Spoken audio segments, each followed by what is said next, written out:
So, hello, and welcome to this episode of SelfKind with me, Erica Webb, and my wonderful guest, Cat. Welcome, Cat. Thank you so much, Erica. It's pretty gorgeous to be here, I've got to say.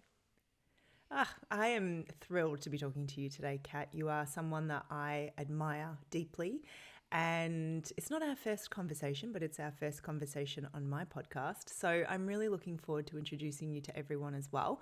But I do think you'll do a better job of that than me. So I might throw it over to you straight away just to let us know a little bit about, who you are and what it is you do in this world. Oh, that's a big question. So It I'm is. Cat Matson. My business is Impactful Presenters, or at least that's one of my kind of hats. I'm also a mum of two teenage boys. What else am I? General larrikin, vodka martini drinker. Um, but what I do in the world, I guess, is through Impactful Presenters, where I teach impact minded leaders how to speak, how to articulate themselves so that they can make their dent in the universe. And I would say 99% of my clients are women. They're women in all fields of life, business owners, public service, scientists. In fact, I just got an email from one of my scientist clients. And the reason I do this work is because I realized it's not about your smarts, it's not about your experience, it's not about your expertise that has you move through the ranks or has you be more impactful. It's how you present all of that to the world. And I was noticing far too many people who were ridiculously smart and ridiculously intelligent and had amazing things to share, but they weren't being heard and they weren't being able to contribute because they didn't know almost the rules of engagement, or they got too nervous. So I created Impactful Presenters back in 2020, and close to 300 students have gone through since then. So we're slowly just making our little ripples in the universe. I love that. And for those people listening, they might be thinking, well, I don't really present, like I'm not a presenter. I am, your regular person going to work and doing all these sort of ordinary things that we probably, I think, dismiss a little bit too easily in terms of how we're having an impact on the people around us and the world. And so I think my listeners are very deep thinkers, so I'm sure that they're with us here, but I want to be almost explicit in saying that the conversation we're about to have, it doesn't matter if you have no desire to stand up on a stage and make a presentation. This is really about being impactful and being authentic in the way that we relate and communicate in general. Yep. So I might throw it back to you straight away just to say, like, your business is called Impactful Presenters, but what does being impactful actually mean? How do we know if we're being impactful? Oh my goodness. That is such a juicy question. And you're spot on. I would argue that the vast majority of my clients actually aren't stage speakers. They're not presenters in that regard. I've often wondered whether I needed to change the name of my business, but I keep thinking, no, because it is about how we present in the world. It's how do we show up in the world. And so I think what being impactful means is knowing that the thing that I don't like using the word passionate in business too much, but I think in this case it's apt. The thing that we're passionate about, the message, the change, the cause that we're trying to lead, whatever that is, and for some people it is a change management process in their organization. For other people it's teaching yoga or Pilates or teaching fitness. Whatever it is that we're called to bring into this world, do we feel like we're delivering on it? Do we feel like the people that we want to hear our message are hearing it? And do we feel like we are, I want to say, impacting enough people, affecting enough change on enough people? That to me is what impactful is. And I've had plenty of times in my life where I could see what was possible, but I felt like I was sitting underneath my potential because I didn't know how to get out there enough. I didn't know how to communicate what it was that I was seeing that I thought needed to be done. So being impactful, I guess, is being potent. It's being fully powerful in my sense, not powerful in terms of bashing tables and yelling and whatnot. It's just, am I living up to what it is that I'm here to do in the world, in my community, in my family? Yeah. Am I doing what I'm here to do? I like the description that you used there. And it's funny, I'm quite a visual person. And so as you were speaking, I had kind of flashes of scenes, I guess, that I was thinking of. And I was thinking of like really almost quite unconnected or disconnected places where that might come up, this idea of the cause that we're trying to lead. I'm thinking of those times that we go in to advocate for ourselves, the times that we go in to advocate perhaps for our children or another loved one, the times where we perhaps feel unheard as people. And I think that's a really that's a big one, because I think it's something that we can all relate to, is when we feel unheard and unseen. To, asking for a raise or being heard in a meeting, or, there's just all of these places where that need to be impactful is significant. And perhaps we underestimate our need to be impactful in the world, because I think there's this sense that some of us have that, like, I am but one, I am but one person.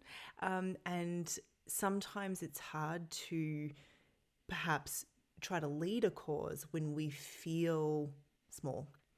And I wonder how that either played out for you, or how you see that play out for the women that you work with, where there is this feeling of, but I am small, I am just one voice, and how we kind of find the nugget within what it is we're trying to lead, whether it's a simple conversation in some ways, or some sort of big change. Like, how do we leave that sense of small me, can't make a change, can't make an impact, to sort of stand in something that is more impactful?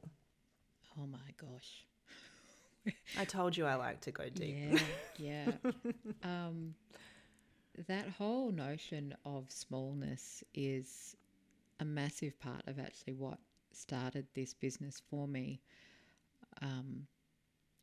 So I'm gonna pull apart everything that you've just asked. Perfect. There. So yeah, that I've always run my own small businesses. The vast majority of my career, I've been in various businesses, and I've always wanted to create impact at scale. I've always wanted to reach more people, and for many of my businesses, I've felt frustrated at my inability to create the impact at scale. It was always small, a handful of clients at a time, and it was like, this is ridiculous. I need to be doing more. I want to be reaching more people. And then an opportunity was presented to me to join the public sector, to get a job, a real job, a job in local government, in economic development. And it was an extraordinary job, because it was a big figurehead role. I had a big highfalutin title, Chief Digital Officer for the city. And it had nothing to do with digital in a lot of ways, and had everything to do with leading or advocating for digital transformation of the city's local businesses. And as I settled into that role, I suddenly clocked, this is impact at scale. Like, I actually now had the audience, and I had the means, and I had the reach to create that impact at scale that I really wanted. And so I started getting quite reassured and excited about all of that. But then what I started to notice on the inside of the public sector was, we're all still just human beings trying to make the difference. And in fact, most people who are attracted to the public sector are people who want to make impact at scale. Like, they want to contribute, and they want to contribute at a very high level. But the system is bureaucratic, as it should be, because you're paying ratepayers' funds, you're using ratepayers' funds. And so it was really tricky for people to be big. It was really tricky for those people who had all of the smarts, who had all of the ideas. It was very hard to bring new things to the table because the system was really rigid and it was hard to get ideas up the line. And so it was while I was in that first role of mine in the public sector that I had this realization that even though all of us had been called into this work because we had a desire to contribute to our communities, it was very hard to contribute to our communities. And so, and what I also then watched was the people who influenced decisions, the people who were at the proverbial decision-making tables were the ones who could speak in a way that had them be heard without overwhelming the audience, without overwhelming their listeners. So that was where I started to get a really strong insight into what gets in the way of true, I'm going to say, civic change. And so then that piece of smallness is really interesting because as I've now worked with the clients that I've worked with in teaching them how to show up, the very first framework that I teach is something that I call the earn the right, which on the surface it looks like it's an elevator pitch, like your really quick introduction of who you are. But I also teach people how to find the stories from their background, which gives evidence as to why they're good at what they do. And what happens, and I promise I am answering your question, what happens is people start to realize that the theory that they had that they were good at their role, but they don't quite have the evidence of it because they haven't planted a garden bed, but instead they've helped a whole lot of people. So, the physicality, the evidence isn't there. But when they go back and find their stories, they go, oh, I can. And so they don't feel as small anymore because they've started to bring forward into their present this notion of, oh, I've got a body of knowledge. I've got a body of experience. I've got a body of reality that says I can contribute something more. And then to roll all of that out, what happens then is when people start sharing that with other people, people come together and they go, oh, but I can help you with this. I can help you with this. Have you thought about this? And so that smallness, we're still individual people, but it's when we can connect into the collective that we can make an impact. And I'm reminded of that beautiful Margaret Mead quote, like never doubt the impact of a group of a small group of committed individuals. It's the only thing that's ever changed. That's terribly paraphrased. I'll find it. But, we all feel small. We all feel insignificant. And it's when each one of us can show up in a way that we get those positive changes. That is such an important point, and it makes me think about something we haven't touched on yet, but we talked about it before we hit record. It makes me think about how important it is to show up as like an authentic version of ourselves so that we can figure out how we contribute to a collective. I sometimes wonder, I work for myself as well, obviously, and by myself. I don't, there are no other people sort of helping with the day-to-day running of this thing. And there are days where I'm like, that's foolish because I can only do so many things. But I'm also very aware of the fact that we do have this sense as humans that we should be able to do it all, and that we should be able to kind of fill all of the needs of certain things and of change. And I think that might be part of where this sense of smallness comes from, because if I can't do it all, if I can't have all the impact that I want to have, then maybe I should just have none.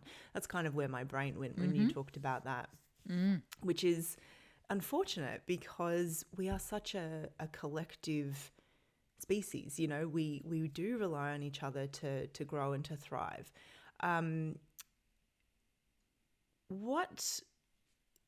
So I want to kind of go back to this idea of being impactful and thinking about it kind of, I guess, on the micro and the macro in terms of whether we're trying to be impactful with, just in a conversation, having our needs heard, or whether we're trying to be impactful on a much larger scale. how do we know when we're doing that? How do we know when we're being impactful? Like, because I feel like that's sometimes hard to know. Because I'm sure that the answer isn't just when we get our own way or when we get what we want. So what are we looking for? What's the hallmark to say, yes, you're being impactful, even if the outcome isn't necessarily what you were hoping for? What a juicy question. So I think at a micro level, like let's take conversations with your kids or conversations with your friends. I think you know when you're being impactful when the response you get demonstrates an understanding. As you say, it might not be the result you want, but, you know, I've got 2 teenage boys. The result that I want, I often don't get the result that I want, but I will hear that they got what I said. You know, like a classic example was last night. I was joking with my 16-year-old. I kind of was like, well, what are you going to make yourself for lunch? And, you know, he had some ideas, but he didn't really commit to it. So then as I was going to bed, I said, and what are you taking for lunch tomorrow? And he said, could you make me a couple of salami rolls? And I'm like, did you hear me say, what are you making yourself for lunch? And he said, and did you notice me ignore you? And, you know, jokes aside, I was like, okay, well, I made an impact. I got him thinking about making his lunch. He's asked me to make it. I get to choose whether or not I say yes, you know, so that was all good. So I think that's an example of how do we know whether we're being impactful. We're getting the feedback that says I'm heard, I'm noticed, I'm contributing to the longer term goal, in this case, of raising a human being who might be able to make his own lunch one day. At a bigger level, what we actually have to do is get clear on what are all of the different forms of evidence that might tell us that we're making an impact, knowing that we might not ever get the full picture of everything that we want. I mean, I have massive goals, and every time, even when I say, you know, nearly 300 people have gone through my program, I'm like, oh, that's not enough. Where's the thousands? And so I have to bring myself back and go, no, that's 300. Like that is 300 people who are now speaking and showing up in the world in a different way. So how do we know whether we're being impactful? If somebody's arguing with us, you know, like if somebody, and I don't mean arguing in terms of the yelling and screaming, but I mean the arguing in terms of debating the idea, engaging with us in a conversation. In my role in the public sector, one of the things that had me realise that I was not being impactful was I kept putting up policy suggestions and I kept being fobbed off. You know, yeah. Basically, I think the essence was, yeah, sounds good, but. And it took me a bit to go, oh, I need to be shaping this in a different way. I need to be feeding this in a different way so they can at least consider it before they go, yeah. And, you know, that's one of the things that I now teach, how to frame it in a way that they can receive it. I think the other thing that is a measure of our impact is how do we feel about how we've just shown up in an environment? How do we feel about this current conversation? Am I delivering the message that I want to deliver? Am I showing up? Am I having the effect on people that I want to have without leaving collateral damage? You know, am I still leaving people whole? Am I still leaving people okay and still presenting my opinion or my perspective? That feels big. I feel like I've walked away from interactions where I'm like, I did not leave that the way that I would have liked to, nor do I feel like I had the impact on people that I would like to. Have you got any tips for us around, like, how do we interrupt that process? I've got a couple of questions, but I'll start with this one. How do I feel, right? So this question of like, okay, how am I feeling in this interaction? What do we do when the answer is, I don't feel good at all? You know, I feel like I'm not having the impact. I feel like I'm not leaving people whole. I feel like I'm not being authentic. what's our interrupt there? Like, how do we change that? I'm sort of thinking of examples, you know, your example with the lunch thing, of course, makes me think of interactions with children or partners or friends, but it could be anywhere where you sort of are like, I can feel myself maybe going into defense mode or anger mode or listen to me mode or you're the worst mode.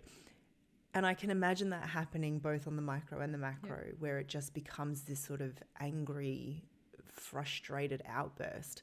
How do we intervene? What's the moment where we can say, okay, I have some choices here, and how do we actually do that in a skillful way? I'd love to hear your thoughts on that if it's not too big a question. I think the first part is to acknowledge that it might not be that skillful, like but it's more powerful to own it in the moment rather than to dig deep.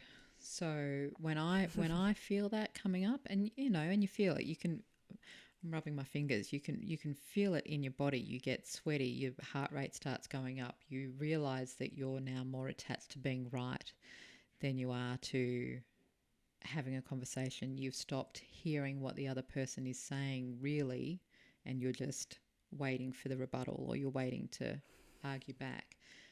I will do my best in that moment to pause, to take a big deep breath and say, okay, this isn't, and I'll say it out loud, okay, this isn't going so well, is it? This isn't going where I thought it was, and this was not my intention. Can we take a breath? Like, and have a very, I guess, raw and real conversation, even professionally. And I think this is the thing where we hurt the people closest to us probably more easily because we don't have all of our professional, socially acceptable guards up.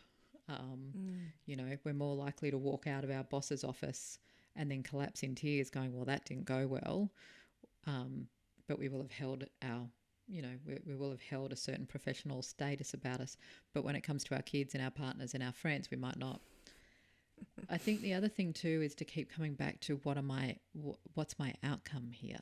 You know, the outcome of my conversation was to facilitate a conversation about lunch. It was to raise a conversation of a raise. It was to raise a conversation of something that I wasn't happy with. When we feel ourselves getting wobbly, it's to pause and then say, okay, sorry, let's just take a couple of steps back. What I'm trying to say is this.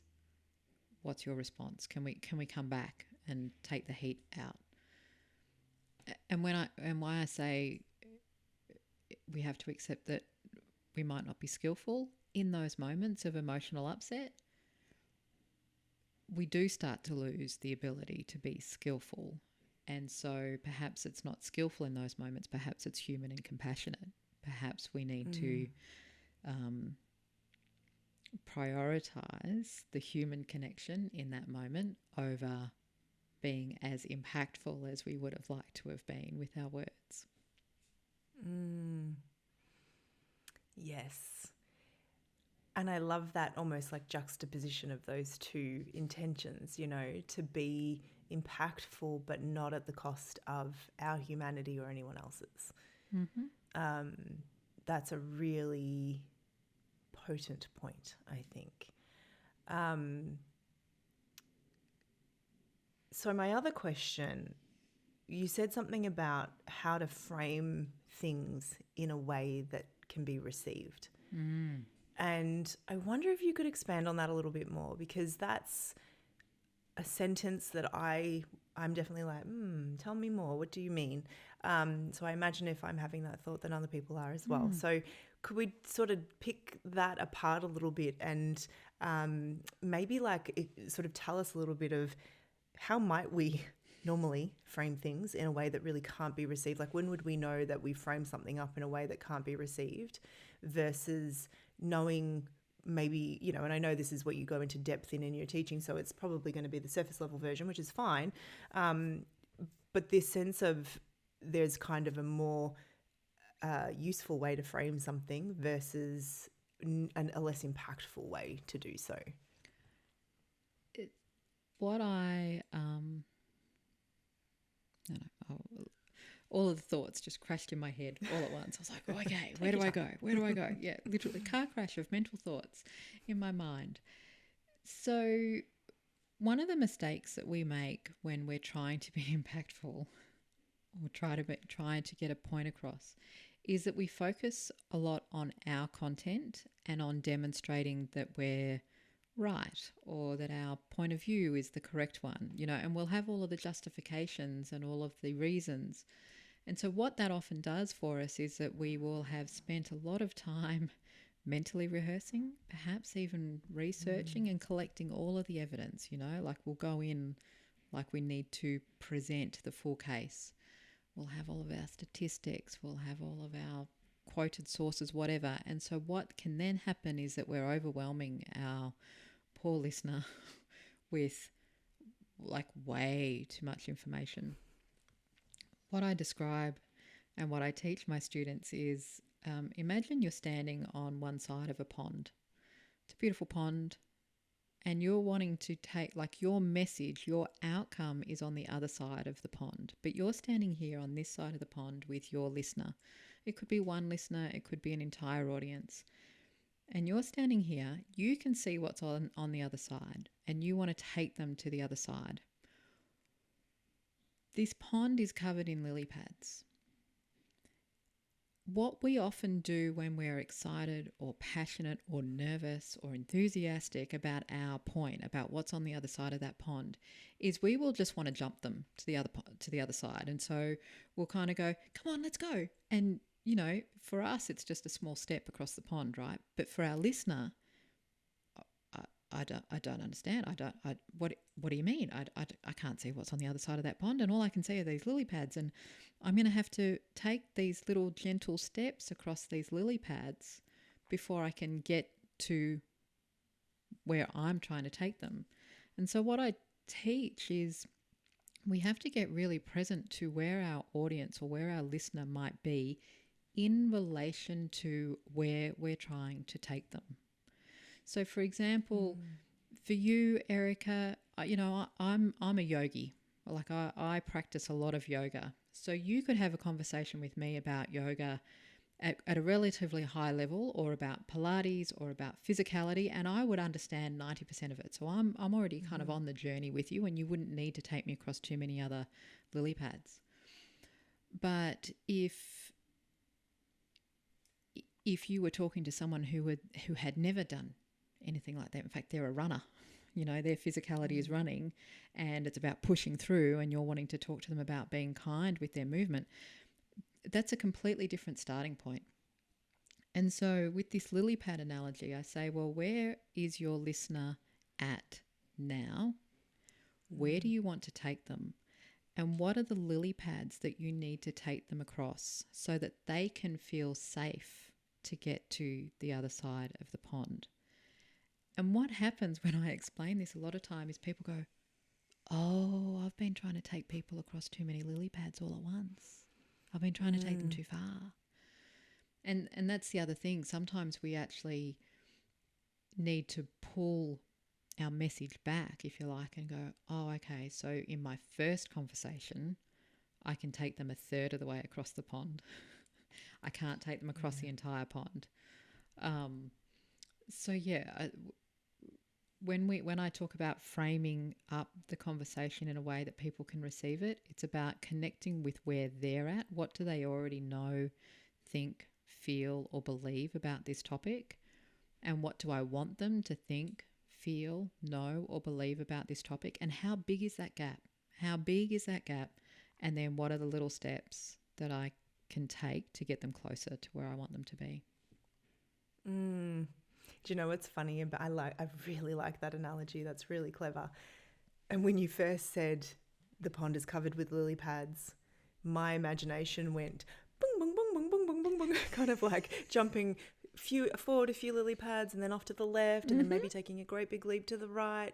And I know I can definitely be guilty of that because I get so excited and I'm like, I want you to know everything there is to know, not just this small piece. And I kind of think of even conversations with my husband where it's like, I'm assuming that we're on the same page when we probably aren't.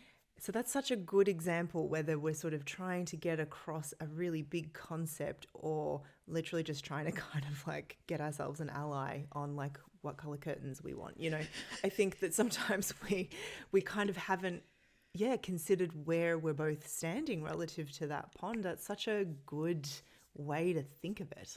I really like that. And to your point of, you know, you're thinking of all of the different random, you know, I love that meme that does the round every now and then, you know, how to tell a good story, beginning, middle and end, how I tell a good story. Well, there was it's perfectly okay sometimes for us to go off on all of our different tangents, you know, and to dive down all those different rabbit holes if your listener is with you. But if your listener's not, if your listener doesn't process information in that way, or if your listener is short for time, or they're going, where's she taking me? Like, what am I listening for? And in fact, I've learned to do this with my son, my eldest son. He will tell those lily pad stories that go off everywhere. Like it's every rabbit hole. And I've learned to say to him, where is this story going, mate? What are you trying to tell me? And he goes, oh, nothing. I'm just emptying my head. I just need you to listen. Okay. Got it. Great. Got it. But and I think, you know, one of the things that I teach people is, you know, it's perfectly okay to think out loud. It's perfectly okay to ramble. It's perfectly okay to go off on those different tangents. But sometimes, depending on our listener, we might need to give them a heads up. Hey, honey, I'm going to talk around in a whole lot of circles. I don't need you to do anything with any of it right now. I just need you to listen. Yeah. That can be just as impactful as I need your help in making a decision around the colour of curtains that we're going to hang. We're not even choosing curtains, but that was the first thing that came to my mind. Yes, so interesting. I'm going to use that. I even think of, you know, the way that I present information to clients. I never want to assume that people don't know things. That's probably my default, is almost to assume that you know more than you do, because I never want people to feel spoken down to. You know, I never want to sort of make people feel like I'm making an assumption about a lower level of knowledge than I have. But I think when I do that, sometimes I do try to meet people halfway across a pond, forgetting that I am immersed in this stuff in a way that isn't the norm, you know? Yeah. And what we forget, particularly those of us who are in service industries or service modalities, because we're in it all of the time, it is like air and water to us. And so there can be this assumption of, well, doesn't everybody know this? And no, they don't. And in fact, the reason your clients are working with you is because they don't know what you know. You know, and we often, we underestimate the knowledge that we have and how much further down the line in that knowledge we are compared to most of the people that we're talking to. I think it's interesting that you say the reason you don't want to assume that they know less is because you don't want to be seen to be speaking down to them.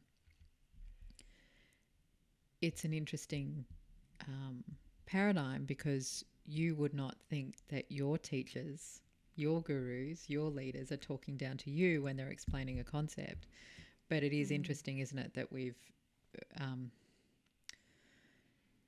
elevate people who know more than us, and so therefore we resist being in that position of elevation.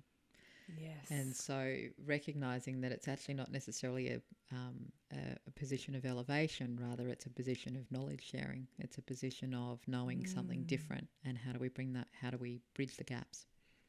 That's very helpful. Thank you. When you were sort of saying there too, like when we're immersed in a topic, we tend to sort of think that other people maybe know what we know. It also made me think that when we're immersed in our own head and our own thoughts, that we might misattribute attribute some knowledge to other people that they just simply don't possess because it's all happening inside our head. So I think that's an important point as well when we're thinking about communication, maybe on the more micro scale, that if we consider that same pond analogy, which I'm going to be using that for forever, I think, there might be knowledge that exists in our head about our own feelings, our own state, our own condition, our own fears, our own hopes, that just simply isn't shared. And so we might have to do some of that leading. Do you see that come up as well? Yeah. Yeah. And I'm thinking in particular, those more personal conversations where it is useful. Actually, not even just in the personal conversations. I'm also thinking of them in a professional context as well, where you're in a position of vulnerability, like a job interview. It's just as important to say, "I'm sorry, I'm a bit nervous. Can you repeat that question, please? Because I didn't quite get what you said." Or can I just repeat that back to you to make sure that I got that, because there was a lot there and I'm nervous. There's so much I want to say on this. Well, so much again that's crashing in my head. We often underestimate not only our knowledge, but also we're so in our head with it that you're right. We miss our own emotions and our own judgments, whatnot. Being present to that sometimes too is really useful, like kind of going, oh, I'm a bit heightened on this one. Let me just regulate. Let me just calm down. Is my heightenedness warranted? Is it based on feedback, or is it all in my head? Yeah. Have I made it up? I think is also important, acknowledging that at the outset too. This might be an uncomfortable conversation. I know I'm feeling uncomfortable about it. Can you just afford me a little bit of extra grace? I just, I need a bit of softness to have this conversation because I'm finding it awkward. I also wanted to say too, people can't see the pictures that we've got in our heads or the connections that we're making.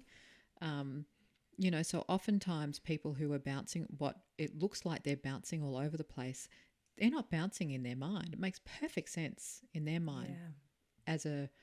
As someone who teaches people how to speak with greater impact, one of the things that I've learned is make those connections overt.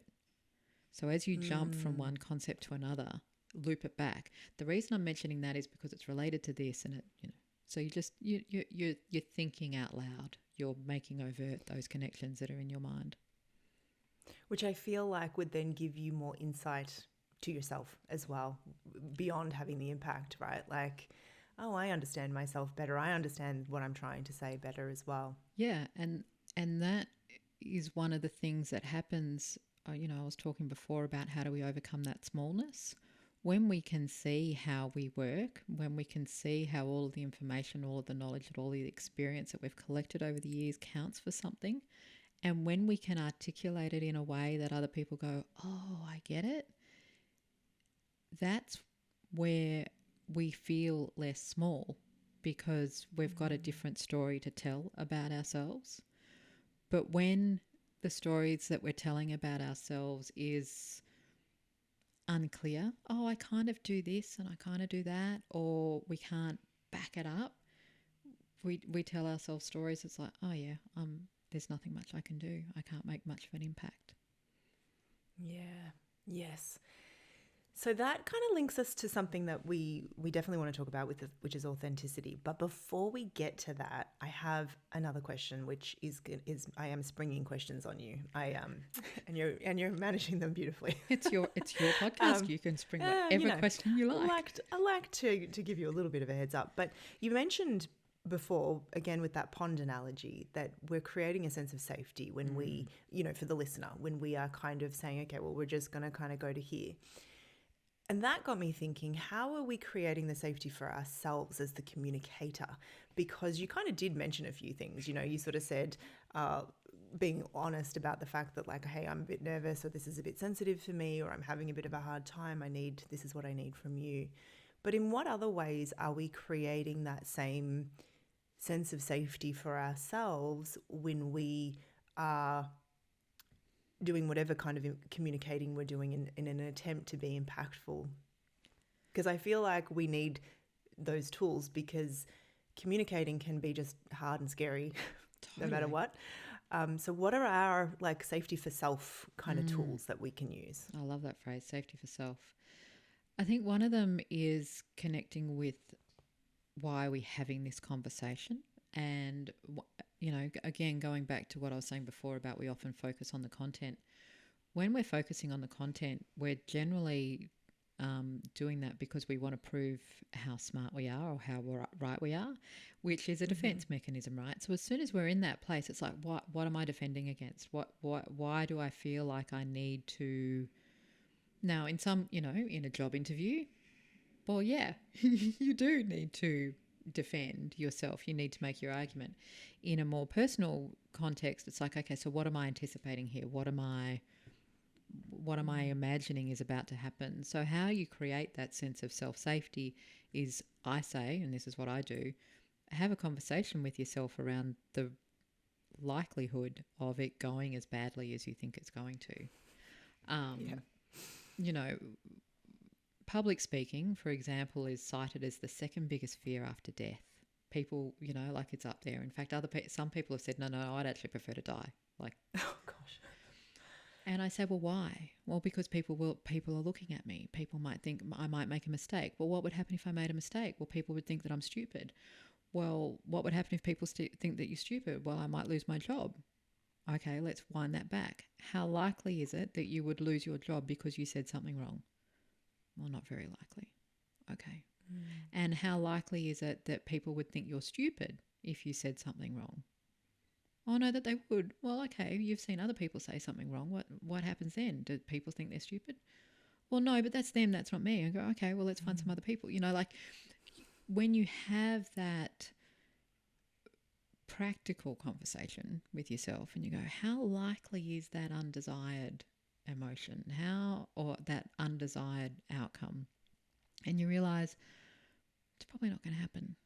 It's probably not going to happen. And here are the ways that I can mitigate it. Here are the ways that I can not look stupid. But the other thing that you can do in that case as well is also focus less on you and more on, well, how am I being of service? How am I helping my listener? How am I helping move them? So, and when you're focusing on how you're helping somebody else, you're not focusing on you anymore. It's you're sharing your knowledge, you're sharing your insight. And that's particularly true when we talk about the public speaking context. People are so nervous about saying the wrong thing. I'm like, just focus on how can you be of service. In that personal context, because we have spoken a bit about, those personal conversations, a lot of humans, I'm not going to say all of us, but a lot of humans we can tend to catastrophize. We can tend to think the worst. And then we just have to go, but how likely is that? Like, what's my real evidence for that?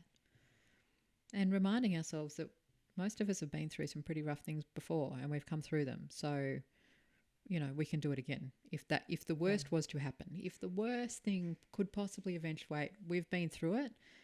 It's highly unlikely that worst thing's going to happen. So, maybe we'll be okay. Maybe. Our success rate is so far 100%, right? Correct. Correct. Yeah, that's brilliant. That's really good. I think the thing I like about that approach too is that it doesn't try to ignore the fact that there's fear. It's like, let's just be human and acknowledge that this is how our brains function and this is what we do. That's fine. Also, we can still do what we need to do in the midst of that. So that's good. Correct. I'm looking at a little post-it note on my computer that the amazing James Wedmore said, and I loved it so much. He says, fear is a physiological response that I feel in the body when I place my attention on an unwanted future I believe is going to happen. So fear is a physiological response. So I feel it in my heart rate starts to pick up. I sweat. I get the jitters. I stumble over my words. I do all those. It's a physiological response that I feel in my body when I place my attention on an unwanted future, an outcome, a response, a reaction that I believe is going to happen. So my trick to that is, well, first of all, let's question the unwanted future that I think is going to happen. Is that really the likely response? Yeah. Is that really the thing that's going to happen, which can help back off the physiological response? And then you can also manage the physiological response because, of course, as you know, the physiological response then actually further, it's a cycle. It will actually keep telling us that we're at risk, We and get so ourselves therefore in a nice old loop. totes. Beautiful loop. So we've just got to get out of the loop. Yes, and I love that because you can get out of the loop either via your physiology or via your thoughts. So it makes sense. So I am looking at the time, and but I want to make sure that we have a chance to talk a little bit about the role of authenticity in this being impactful thing. So I don't really have a question. I just want to hear what you have to say about what that means and what that looks like and how that feels. Authenticity is one of those words that sadly has become overused, and I am sad about that because I think it's probably one of the most powerful states that we can embrace.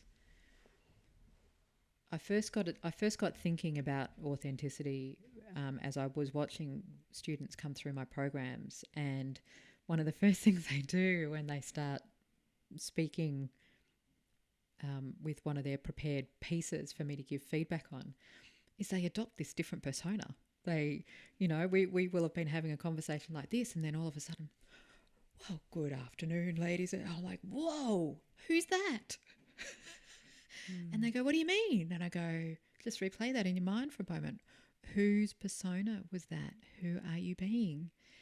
And invariably, we've all picked up some picture of what we think an impactful presenter looks like, whether that's in our day-to-day jobs or in our relationships. And the more I dug into that, the more I realized that we're all, when we're feeling like we are not being the most potent we can be, we often will look at our role models and go, well, I'll be more like that because they look like they're being potent. And so we will model what we believe is potent, but oftentimes what we're modeling is potent for someone else. So I'm an extrovert, I'm a performer, I can stand on a stage with no notes, with no script, and I can do all sorts of magical things. Give me a keynote to prepare and I suck. Like, I'm not good at keynotes. It is not my thing because they're too scripted, they're too tight. It's not my thing. So somebody modeling me is not going to get a good version of them because there's different talents at play, there's different internal dialogue, there's different practice, all those things. One of the other things that I see a lot in my program is I have so many people who come in who identify as introverts, and they say, oh, but Kat, I could never speak up because I'm an introvert. And I'm like, really? Why do you say that?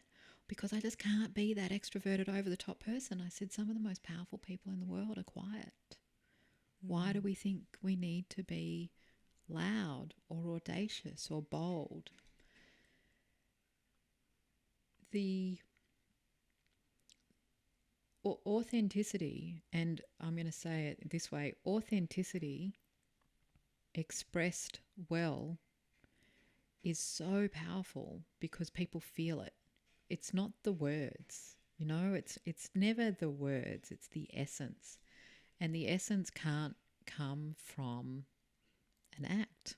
The essence can't come from a performance. The essence comes from an emotional connection. I don't know, the example that just popped into my head, and many of your listeners would be familiar with Astrid Jorgensen from Pub Choir. Have you seen Pub Choir? No. Oh, we'll pop a link in the show notes. Yes. But Pub Choir, Astrid she used to be a school teacher, and she started quite literally Pub Choir, where she advertised and said, come along to the pub and we'll learn to sing a song in 3-part harmony. And she now does that. Like, it's now a global phenomenon. She travels the world and packs out venues around the world. She started here in Brisbane, which is why she's on my radar. And I went to one of her, it's now a performance, sold out, thousands of people. And whilst she's performing and I think this is why I wanted to mention it, because sometimes it is a performance. Sometimes when we are in that really high-powered, impactful space, we do need to put on a show, whatever that show looks like, but it still needs to come from a place of authenticity. Astrid gets on stage and her opening lines are all about, right, this is my event and these are my rules and this is how it's going to go down, and she's just boldly, beautifully her. Nobody else could copy that. So that was a really long way of saying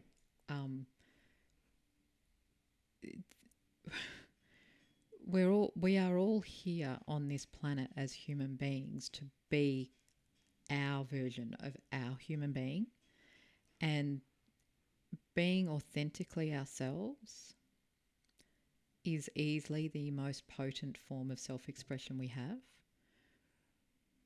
Part of what I teach is how to line up your thoughts so that you can get the words out in a way that they can be received powerfully. But so much of it is also just getting comfortable in our own skin so we can go, this is me. This is who I am. And it's not even unapologetic. There's nothing to be apologetic for. It's just being authentic and not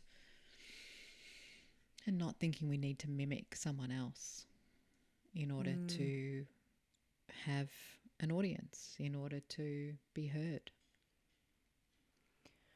I feel like we could open the door to a very deep rabbit hole here, and I'm so tempted to, but I'm looking at the time and going, no.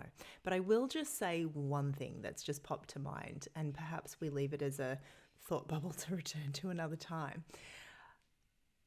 I feel like that whole notion of knowing who we are in order to be authentic is a whole piece of work all on its own. Because there's this feeling that I have, certainly, that I'm still getting to know who I am. There's this sense of like, I don't know if it's just as we get older, we start to shed. That's been my experience anyway, that I feel like I'm shedding things as opposed to laying more things on, although maybe it's a bit of both.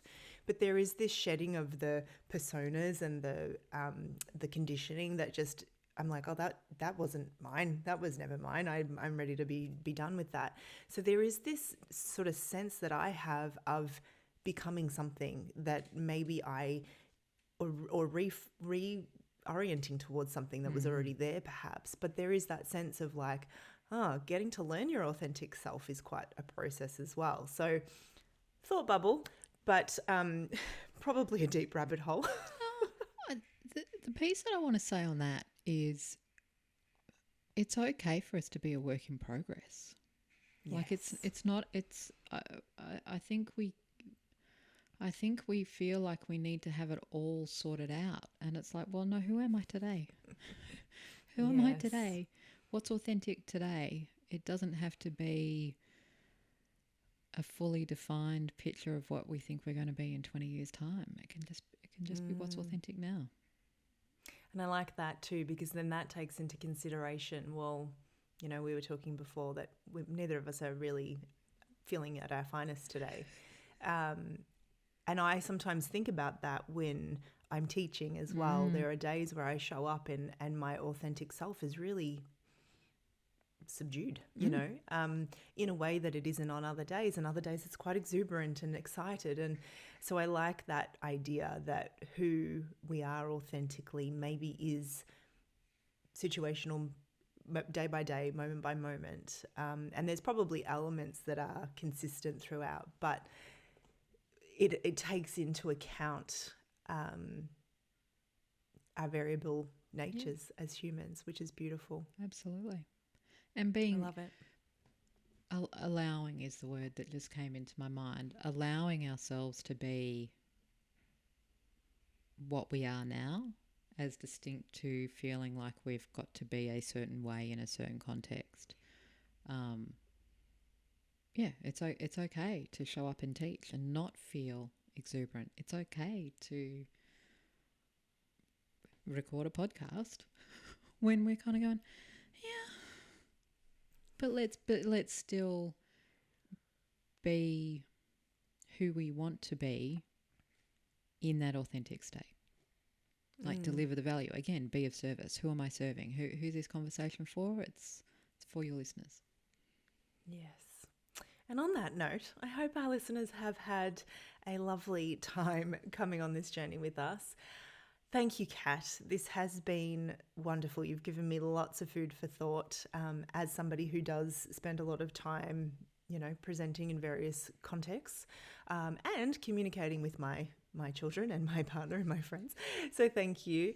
How can people connect with you, find you, work with you, find out more about what you do? Well, the first place is to head over to impactfulpresenters.com. That's impactfulpresenters.com. Since you're a podcast listener, you also might want to find Speaking with Confidence with Cat Matson. You'll find an episode with Erica in the not too distant past. But yeah, the Speaking with Confidence with Cat Matson podcast is everywhere where you find a good podcast, or even where you find bad podcasts. Which it is not. It's just not. To be clear. Look, I don't think so. But if you found a bad one. And you can also find Cat Matson, and that's cat with a C, as in meow, on pretty much all social media platforms except for TikTok, because I just can't. Yeah, or fair. Snapchat. You won't find me there either. I wouldn't even know how to find you on Snapchat, even if you were, so that's No. fine. Thank you, Kat. Is there any final thoughts that you want to leave us with before we say goodbye? And there doesn't have to be, but if there's anything kind of sitting there at the surface. Look, I do think that part of being authentic and part of being impactful is also being kind. You can't flog yourself into being impactful. You can't beat yourself up into showing up and articulating yourself in a way that you want to. It does need to come from a place of kindness and self-awareness. And it's actually one of the reasons why I love what you do, because it's just that constant reminder that kindness is everything, and being kind to ourselves is everything. Mic drop. That's perfection. Thank you, Kat. Thank you.